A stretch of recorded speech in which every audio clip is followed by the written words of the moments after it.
Hello दोस्तों, स्वागत है हमारे YouTube चैनल में। और इस समय हम लोग पढ़ रहे थे मिक्स्ड जीके क्वेश्चंस के बारे में। यानी हम जो क्वेश्चन प्रैक्टिस है, जीके क्वेश्चन प्रैक्टिस कर रहे थे, जिनमें सभी सेगमेंट से क्वेश्चन हमने यहाँ पर ले रखे हैं और 2 क्लासेस इसकी ऑलरेडी हो चुकी हैं। और ये जो क्वेश्चंस होंगे आपके आगे आने वाले एग्जाम, यानी जो कि चल ही रहे हैं, SSC GD एग्जाम है, UPSI एग्जाम है, उसके अलावा UP टेट CTET के एग्जाम है, उनके लिए ये जो क्वेश्चन है काफ़ी इंपॉर्टेंट रहने वाले हैं। तो चलिए स्टार्ट करते हैं आज की क्लास को और देखते हैं आज का पहला क्वेश्चन, जो कि हमारा है बायोलॉजी से रिलेटेड। और सभी सेगमेंट्स के जो क्वेश्चंस हैं वो आपको हमारी इस क्लास में देखने को मिलेंगे। और साथ ही साथ हमारी इन्वायरमेंट की क्लास भी शुरू हो चुकी है, तो उसमें भी हमने एक टॉपिक अभी कवर किया है और उसकी भी क्लासेस आपको यहाँ पर मिलती रहेंगी, तो वो क्लासेस भी आप वहाँ पर देख सकते हैं। सबसे पहला क्वेश्चन है बायोलॉजी से, गर्भनाल में कितनी धमनियाँ होती हैं?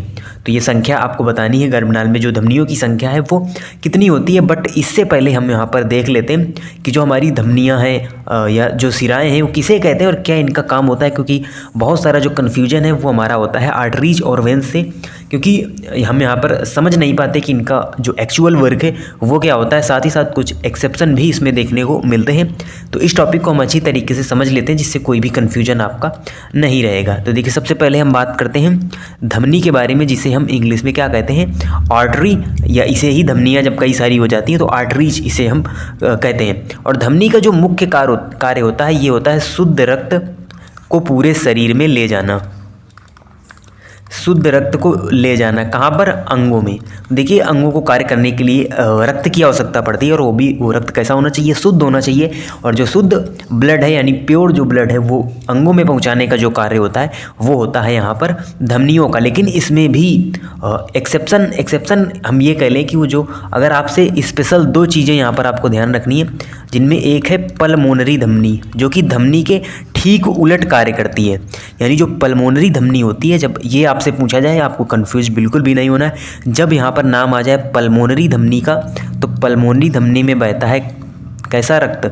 इसमें बहता है अशुद्ध रक्त। वैसे तो अशुद्ध रक्त को अंगों से हार्ट तक पहुंचाने का जो कार्य होता है वो होता है सिराओं का, लेकिन पल्मोनरी धमनी में अशुद्ध रक्त प्रवाहित होता है। और ये जो पल्मोनरी धमनी होती है ये अशुद्ध रक्त को ले जाती है हार्ट टू लंग्स, यानी हार्ट से फेफड़ों तक या हृदय से फेफड़ों तक जो अशुद्ध रक्त है वो ले जाती है कौन? पल्मोनरी धमनी। और देखिए, जो रक्त है वो शुद्ध तब तक नहीं होता जब तक उसमें ऑक्सीजन न मिलाई जाए। और ऑक्सीजन कहाँ पर मिलती है? ऑक्सीजन मिलती है लंग्स में। और जब हार्ट से जो अशुद्ध रक्त है वो पल्मोनरी धमनी के द्वारा लंग्स में ले जाया जाता है, और लंग्स में फिर उसका यानी वो ऑक्सीजनेटेड ब्लड हो जाता है, फिर यानी ऑक्सीकृत ब्लड हो जाता है, उसमें ऑक्सीजन वहाँ पर मिल जाती है फेफड़ों के अंदर। तो इस प्रकार से आपको ध्यान रखना है, पल्मोनरी धमनी में अशुद्ध रक्त प्रवाहित होता है। उसके अलावा एक और धमनी होती है अम्बाइलिकल आर्टरीज से हम कहते हैं, और ये भी हमारी संबंधित है, भ्रूण से संबंधित है। यानी गर्भनाल जिससे हमारा क्वेश्चन था उसी से ये रिलेटेड है, क्योंकि इस धमनी का कार्य भी होता है अशुद्ध रक्त ले जाना, वो भी कहाँ? Fetus to mother. यानी जो भ्रूण होता है, जो यानी हम ये कह लें गर्भाशय में जो बच्चा होता है उसको भी तो रक्त की आवश्यकता पड़ती है उसके अपने अंगों को कार्य करने के लिए। तो भ्रूण से जो अशुद्ध रक्त होता है वो वहाँ पर माता के शरीर में पहुंचाया जाता है, किस धमनी के द्वारा? तो ये होती है अम्बाइलिकल आर्टरी। तो ये 2 आर्टरी को छोड़कर, यानी इन 2 धमनियों को छोड़कर बाकी जितनी सारी धमनी होती हैं सभी में शुद्ध रक्त ही प्रवाहित होता है, प्योर ब्लड ही प्रवाहित होता है। उसके अलावा अगर हम बात करें सिराओं की, तो सिराएँ क्या होती हैं, जिन्हें इंग्लिश में हम वेंस कहते हैं। तो सिराओं का काम होता है अंगों से अशुद्ध रक्त को ले जाना। देखिए, शुद्ध रक्त पहुँचा दिया धमनी ने, फिर वहाँ से अंगों से अशुद्ध रक्त लेकर हार्ट तक कौन पहुंचाता है? सिराएं पहुंचाती हैं। लेकिन इनमें भी जब पल्मोनरी लग जाए, यानी वैसे तो सामान्यतः सिराओं में कैसा शुद्ध बहता है, कैसा रक्त बहता है? तो वो बहता है अशुद्ध रक्त। बट जो पल्मोनरी सिरा है ये यहाँ पर ले जाती है शुद्ध रक्त को, यानी पल्मोनरी सिरा में शुद्ध रक्त बहता है और ये ले जाती है लंग्स टू हार्ट, यानी जो ऑक्सीजनेटेड ब्लड होता है उसको फेफड़ों से हार्ट तक पहुंचाने का जो कार्य होता है वो होता है पल्मोनरी सिरा का। तो अब आपका जो कन्फ्यूजन है पूरी तरीके से दूर हो चुका होगा इन क्वेश्चन से रिलेटेड, और यहाँ पर जो सही आंसर होगा वो होगा 2।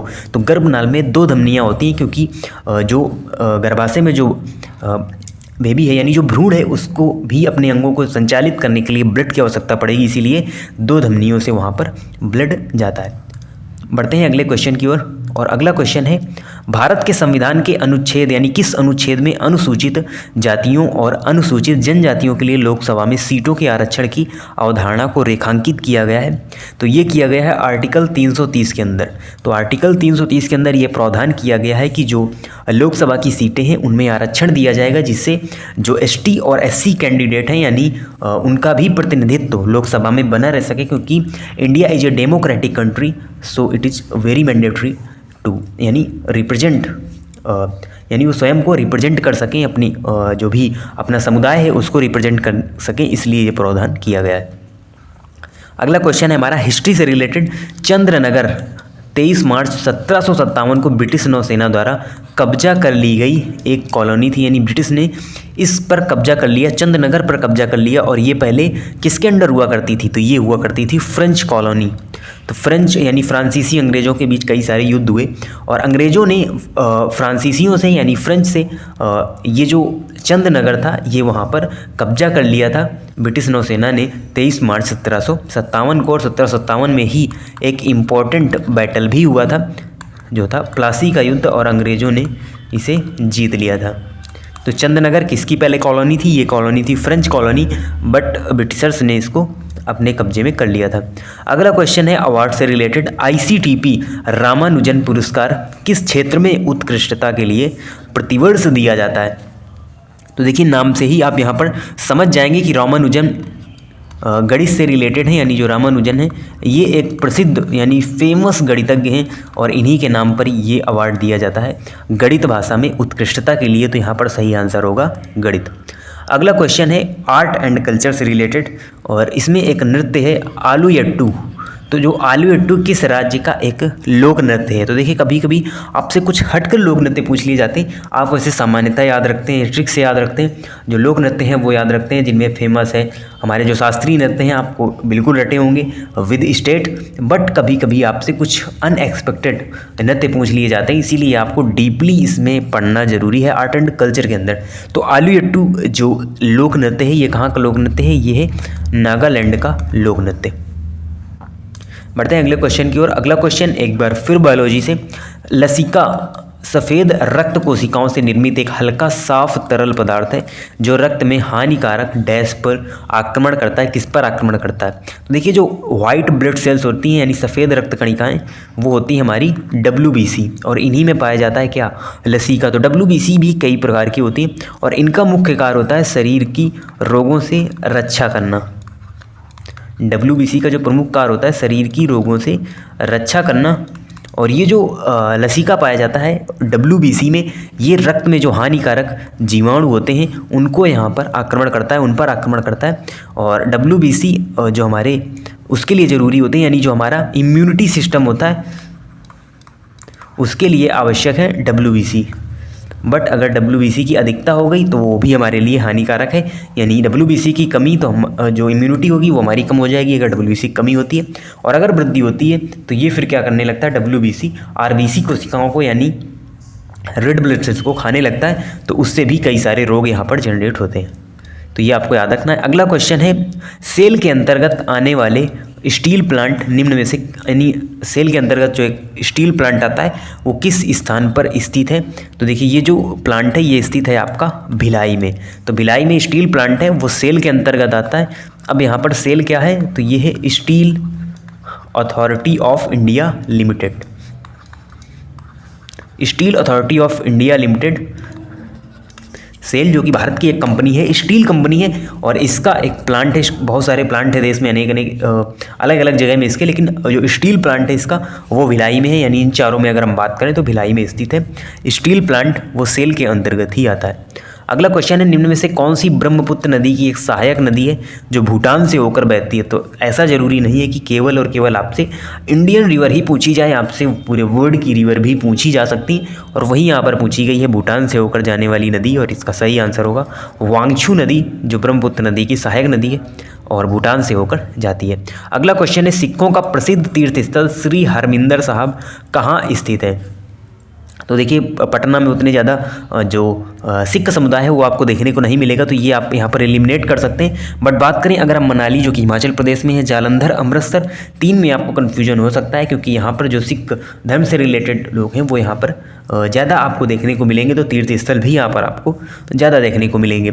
तो इन 3 में अगर हम बात करें, आप यहाँ पर जो सही आंसर होगा वो होगा अमृतसर। आप यहाँ पर कंफ्यूज हो रहे हैं सिर्फ और सिर्फ किस लिए, श्री हरमिंदर साहब। और अगर आपसे हम यही क्वेश्चन पूछते कि सिखों का प्रसिद्ध तीर्थ स्थल स्वर्ण मंदिर कहाँ स्थित है, तो आप यहाँ पर बिना कुछ सोचे समझे अमृतसर लगा देते हैं, क्योंकि ये हमेशा आप सुनते रहे, बचपन से सुनते रहे, स्वर्ण मंदिर कहाँ है, अमृतसर, स्वर्ण मंदिर कहाँ है, अमृतसर। लेकिन यहाँ पर उसका बदला हुआ नाम आपसे पूछ लिया गया कि श्री हरमिंदर साहब कहाँ स्थित है, तो ये स्वर्ण मंदिर का ही दूसरा नाम है, आपको कन्फ्यूजन नहीं होना है। गोल्डन टेम्पल जिसे हम कहते हैं, जो अमृतसर में स्थित है, उसी को हम हरमिंदर साहब भी कहते हैं, यानी इस नाम से भी इसे जाना जाता है। और ये हमारा गोल्डन टेम्पल यानी कि स्वर्ण मंदिर। और इसकी जो नींव रखी थी जो चौथे सिख गुरु हैं, कई सारे सिख गुरु हुए सिख समुदाय के अंतर्गत, तो चौथे सिख गुरु रामदास के द्वारा सन 1577 ईस्वी में इसकी नींव रखी गई थी। फिर 5वें गुरु अर्जुन देव के द्वारा फिर इसका आगे भी निर्माण कराया गया। तो ये जो स्वर्ण मंदिर है ये कहाँ स्थित है, ये स्थित है अमृतसर में। अगला क्वेश्चन है, एक स्वपोषी जीव की कार्बन और ऊर्जा आवश्यकताओं को किसके द्वारा पूरा किया जाता है। यानी स्वपोषी जीव का मतलब क्या होता है, अभी कल ही हमने पढ़ाया था, यानी जब इन्वायरमेंट वाली हमने क्लास है, पहली क्लास है उसकी, वो आप वहाँ पर देख सकते हैं। उसमें हमने स्वपोषी, परपोषी क्या होते हैं, साथ ही साथ जैविक अजैविक घटक क्या होते हैं, सभी के बारे में डिटेल में डिस्कस किया है। तो जो स्वपोषी जीव होते हैं वो अपना भोजन स्वयं बनाते हैं। और अपना भोजन स्वयं कैसे बनाएंगे, तो वो सूर्य, जल और कार्बन डाइऑक्साइड की सहायता से अपना भोजन बनाते हैं। और इस क्रिया को कहते हैं हम प्रकाश संश्लेषण, इंग्लिश में इसे ही हम फोटोसिंथेसिस कहते हैं। और इसके द्वारा जो हरे पेड़ पौधे हैं वो सभी अपना भोजन तैयार करते हैं। फिर उनसे जो कंज्यूमर होते हैं, उपभोक्ता होते हैं, यानी जो अदर हमारे एनिमल्स हैं, ह्यूमंस हैं, वो इससे परपोषी होते हैं, जो कि इन हरे पेड़ पौधे से अपना भोजन प्राप्त करते हैं।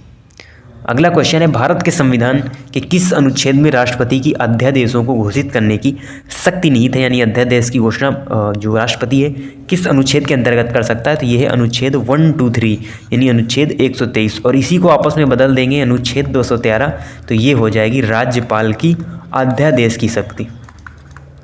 तो इन ट्रिक से आप दोनों की याद रख सकते हैं। कभी आपसे राज्यपाल की अध्यादेश शक्ति भी पूछा जा सकता है, तो ये होगी 213 और 123 ये होगी राष्ट्रपति की अध्यादेश घोषित करने की शक्ति। तो ये हमारे आज के 11 क्वेश्चन थे। हर एक सेगमेंट से लगभग क्वेश्चन थे। हिस्ट्री, पॉलिटी है, जियोग्राफी है, उसके अलावा आर्ट एंड कल्चर, अवार्ड्स हैं और बायोलॉजी भी यहाँ पर हमको देखने को मिली। तो इसी प्रकार से हम डेली बेसिस पर जो क्वेश्चंस हैं उनको डिस्कस करते रहेंगे। आप इसी तरीके से चैनल से जुड़े रहें। और पर्यावरण की भी जो दूसरी क्लास है वो भी हमारी आज आने वाली है, और इसमें हम पढ़ेंगे किसके बारे में, वायु प्रदूषण के बारे में पढ़ेंगे, एयर पॉल्यूशन के बारे में पढ़ेंगे। तो इस क्लास को भी देखना आप ना भूलें। सभी की प्लेलिस्ट अलग से बनी हुई है, आप सभी क्लासेस को आराम से देख सकते हैं। तो मिलते हैं आपसे नेक्स्ट वीडियो में, तब तक के लिए धन्यवाद।